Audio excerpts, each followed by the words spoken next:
تمام دیکھنے اور سننے والوں کو پیار بھرا سلام۔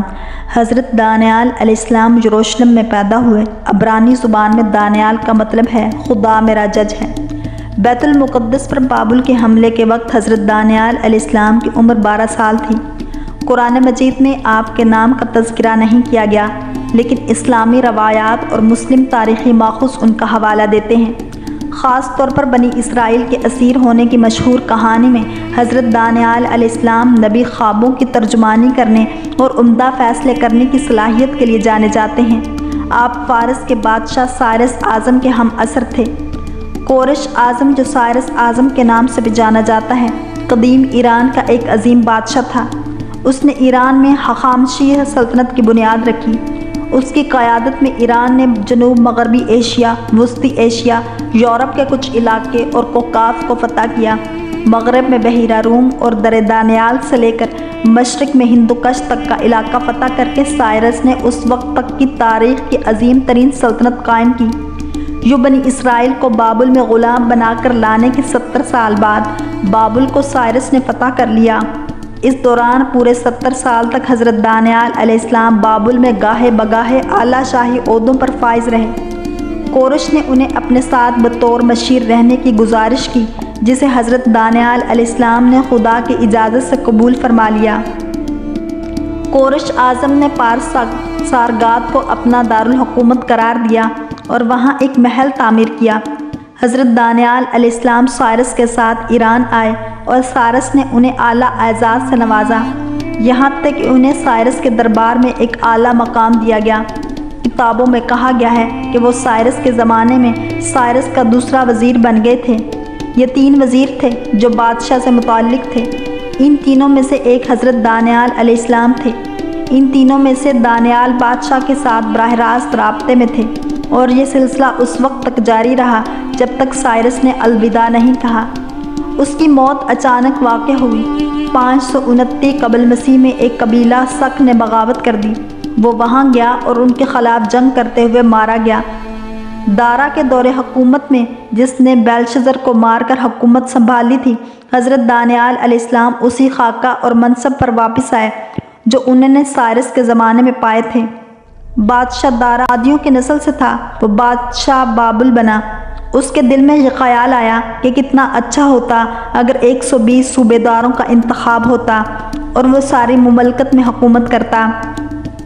تو اس نے ایسا ہی کیا اور ان 120 صوبے داروں کو کنٹرول کرنے کے لیے بادشاہ نے 3 لوگوں کو وزیر مقرر کیا۔ ان 3 وزیروں میں ایک دانیال علیہ السلام بھی تھے۔ ان تینوں کو بادشاہ نے اس لیے مقرر کیا تھا کہ کوئی اس کے ساتھ دغا بازی نہ کرے اور اس کی حکومت کو کوئی نقصان بھی نہ پہنچے۔ حضرت دانیال علیہ السلام نے دوسرے وزراء اور صوبہ داروں سے بڑھ کر سلوک کیا اور اپنی اعلیٰ قابلیت کی وجہ سے اپنے آپ کو الگ کیا۔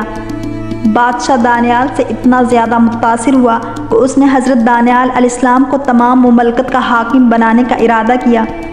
لیکن جب دوسرے وزیروں اور صوبے داروں نے اس کے بارے میں سنا تو وہ لوگ حضرت دانیال علیہ السلام کو قصوروار ٹھہرانے کے لیے اسباب ڈھونڈنے لگے کہ کیا دانیال حکومت کے کام سر انجام دینے میں کچھ غلطی کر رہے ہیں، لیکن وہ ان میں کوئی خرابی نہ ڈھونڈ پائے۔ اس طرح وہ اس پر کوئی غلط کام کرنے کا الزام نہ لگا سکے۔ حضرت دانیال علیہ السلام بہت ایماندار اور بھروسہ مند شخص تھے۔ آخرکار ان لوگوں نے کہا، دانیال پر کوئی برے کام کرنے کا الزام لگانے کی کوئی وجہ نہیں ڈھونڈ پائیں گے، اس لیے ہمیں مشکلات کے لیے کوئی ایسی بات ڈھونڈنی چاہیے جو اس کی خدا کی شریعت سے تعلق رکھتی ہو۔ اس طرح وہ دونوں صوبے دار اور وزیر ساتھ مل کر بادشاہ کے پاس گئے۔ انہوں نے کہا، اے بادشاہ دارا، آپ ابد تک قائم رہیں۔ مملکت کے تمام وزیروں اور حاکموں اور صوبے داروں، مشیروں اور دوسرے سرداروں نے باہم مشورہ کیا ہے اور پابندی کا حکم جاری کرنے کے لیے شاہی فرمان لکھنے کے لیے راضی ہوئے ہیں، جس کے مطابق اگر کوئی تمہیں چھوڑ کر کسی اور خدا یا آدمی کی 30 دن تک عبادت کرتا ہے تو اسے ضرور شیروں کی ماند میں ڈال دیا جائے۔ اے بادشاہ، ایسا قانون بنا دو اور دستاویز پر دستخط کر دو تاکہ وہ بالکل بدلی نہ جا سکے۔ مادموں اور فارسیوں کے قوانین نہ تو مٹائے جا سکتے ہیں اور نہ ہی تبدیل کیے جا سکتے ہیں۔ اس طرح بادشاہ دارا نے یہ فرمان بنا کر اس پر دستخط کر دیے۔ حضرت دانیال علیہ السلام ہمیشہ ہی ہر روز 3 بار خدا کے حضور دعا کیا کرتے تھے۔ ہر روز 3 بار گھٹنے ٹیک کر دعا کرتے اور اس کی شکر گزاری کیا کرتے تھے۔ حضرت دانیال علیہ السلام نے جب اس نئے فرمان کے بارے میں سنا تو وہ اپنے گھر چلے گئے۔ حضرت دانیال علیہ السلام اپنے مکان کی چھت کے اوپر اپنے کمرے میں چلے گئے اور انہوں نے کھڑکیوں کے پاس جا کر یروشلم کی جانب کھلنے والی کھڑکی کو کھولا۔ پھر وہ اپنے گھٹنوں کے بل جھکے اور جیسا ہمیشہ کیا کرتے تھے انہوں نے ویسے ہی دعا کی۔ پھر وہ لوگ گروہ بنا کر حضرت دانیال علیہ السلام کے یہاں پہنچے۔ وہاں انہوں نے دانیال کو دعا کرتے اور خدا سے رحم مانگتے پایا۔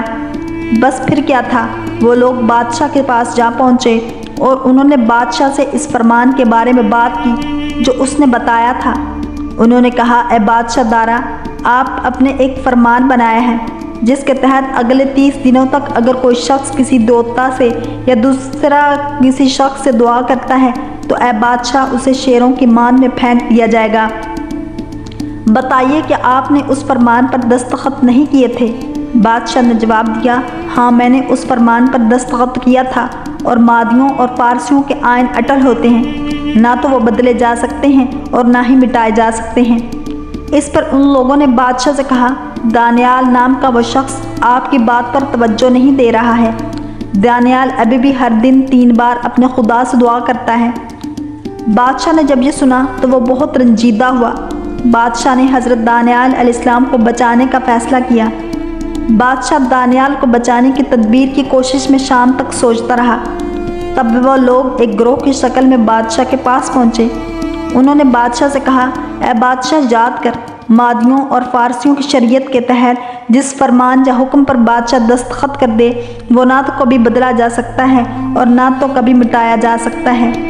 اس لیے بادشاہ دارا نے حکم دیا اور وہ لوگ حضرت دانیال علیہ السلام کو پکڑ کر لائے اور اسے شیروں کی مان میں پھینک دیا۔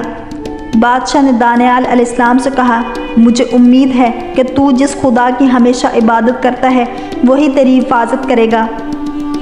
ایک بڑا سا پتھر لایا گیا اور اسے شیر کی مان کے منہ پر رکھ دیا گیا۔ پھر بادشاہ نے اپنی انگوٹھی لی اور اس پتھر پر اپنی مہر لگا دی۔ ساتھ ہی اس نے اپنے حاکموں کی انگوٹھیوں کی مہریں بھی اس پتھر پر لگا دی۔ اس کا مقصد یہ تھا کہ اس پتھر کو کوئی بھی ہٹا نہ سکے اور شیروں کی اس مان سے کوئی دانیال علیہ السلام کو باہر نہ لا سکے۔ تب بادشاہ دارا اپنے محل واپس چلا گیا۔ اس رات اس نے کھانا نہیں کھایا۔ وہ نہیں چاہتا تھا کہ کوئی اس کے پاس آئے اور اس کا دل بہلائے۔ بادشاہ ساری رات سو نہیں پایا۔ اگلی صبح جیسے ہی سورج کی روشنی پھیلنے لگی، بادشاہ دارا جاگ پڑا اور شیروں کی مان کی جانب دوڑا۔ بادشاہ بہت فکر مند تھا۔ بادشاہ جب شیروں کی مان کے پاس گیا تو وہاں اس نے حضرت دانیال علیہ السلام کو پکارا۔ بادشاہ نے کہا، اے دانیال، اے زندہ خدا کے بندے، کیا تیرا خدا تجھے شیروں سے بچانے میں کامیاب ہو سکا ہے؟ تو ہمیشہ ہی اپنے خدا کی خدمت کرتا رہا ہے۔ حضرت دانیال علیہ السلام نے جواب دیا، اے بادشاہ تو ہمیشہ جیتا رہے۔ میرے خدا نے مجھے بچانے کے لیے اپنا فرشتہ بھیجا تھا۔ اس فرشتے نے شیروں کے منہ بند کر دیے۔ شیروں نے مجھے کوئی نقصان نہیں پہنچایا کیونکہ میرا خدا جانتا ہے کہ میں بے قصور ہوں، اور تیرے حضور بھی اے بادشاہ میں نے کوئی خطا نہیں کی۔ بادشاہ دارا بہت خوش ہوا۔ بادشاہ نے اپنے خادموں کو حکم دیا کہ حضرت دانیال علیہ السلام کو شیروں کی مان سے باہر کھینچ لیں۔ جب حضرت دانیال علیہ السلام کو شیروں کی مان سے باہر لایا گیا تو انہیں اس پر کوئی زخم نہیں دیکھ پایا۔ شیروں نے دانیال علیہ السلام کو کوئی نقصان نہیں پہنچایا تھا کیونکہ دانیال نے اپنے خدا پر توکل کیا تھا۔ تب بادشاہ نے ان لوگوں کو جنہوں نے حضرت دانیال علیہ السلام پر الزام لگا کر انہیں شیروں کی مان میں ڈلوایا تھا بلانے کا حکم دیا، اور ان لوگوں کو، ان کی بیویوں کو اور ان کے بچوں کو شیروں کی مان میں ڈلوا دیا۔ اس سے پہلے کہ وہ شیروں کی مان میں زمین پر گرتے، شیروں نے انہیں دبوچ لیا، ان کے جسموں کو کھا گئے اور پھر ان کی ہڈیوں کو بھی چبا گئے۔ تب بادشاہ دارا نے روئے زمین کے لوگوں کو، دوسری قوم کے اہل لغت کو یہ نامہ لکھا، میں ایک نیا فرمان بنا رہا ہوں۔ میری مملکت کے ہر حصے کے لوگوں کے لیے یہ فرمان ہوگا، تم سبھی لوگوں کو دانیال کے خدا کا خوف کرنا اور اس کا احترام کرنا چاہیے۔ دانیال کا خدا زندہ ہے اور ہمیشہ قائم ہے، اور اس کی سلطنت لازوال ہے، اور اس کی مملکت ابد تک رہے گی۔ خدا اپنے لوگوں کی حفاظت کرتا ہے اور انہیں بچاتا ہے۔ آسمان میں اور زمین پر وہی تعجب خیز کارنامے اور معجزے دکھاتا ہے۔ خدا نے دانیال کو شیروں سے بچا لیا۔ حضرت دانیال علیہ السلام کا مرکز ایران کے ایک شہر میں ہے جو ان سے ہی منسوب شوش دانیال کے نام سے مشہور ہے۔ جب صحابہ کرام نے تستر ایران کا شہر کو فتح کیا تو وہاں تابوت میں ایک شخص کا جسم دیکھا۔ اس کی ناک ہمارے ایک ہاتھ کے برابر تھی۔ وہاں کے لوگ اس تابوت کے وسیلے سے غلبہ اور بارش طلب کیا کرتے تھے۔ سیدنا ابو موسیٰ رضی اللہ تعالیٰ عنہ نے امیر المومنین سیدنا عمر بن خطاب رضی اللہ تعالیٰ عنہ کی طرف خط لکھا اور سارا واقعہ سنایا۔ سیدنا عمر رضی اللہ تعالیٰ عنہ نے جواب میں لکھا کہ یہ اللہ تعالیٰ کے نبیوں میں سے ایک نبی ہیں، نہ آگ ان کو کھاتی ہے اور نہ زمین۔ پھر فرمایا تم اور تمہارے ساتھی کوئی ایسی جگہ دیکھو جس کا تم دونوں کے علاوہ کسی کو علم نہ ہو، وہاں اس تابوت کو دفن کر دو۔ سیدنا انس بن مالک رضی اللہ تعالیٰ عنہ بیان کرتے ہیں کہ میں اور سیدنا ابو موسیٰ گئے اور اسے ایک گمنام جگہ میں دفن کر دیا۔ واللہ تعالی عالم ورسولہ عالم۔ اگر آپ کو یہ ویڈیو پسند آئی ہے تو لائک، شیئر اور سبسکرائب کرنا مت بھولیے تاکہ ایسی ہی اسلامک انفارمیٹیو ویڈیوز آپ تک پہنچتی رہیں۔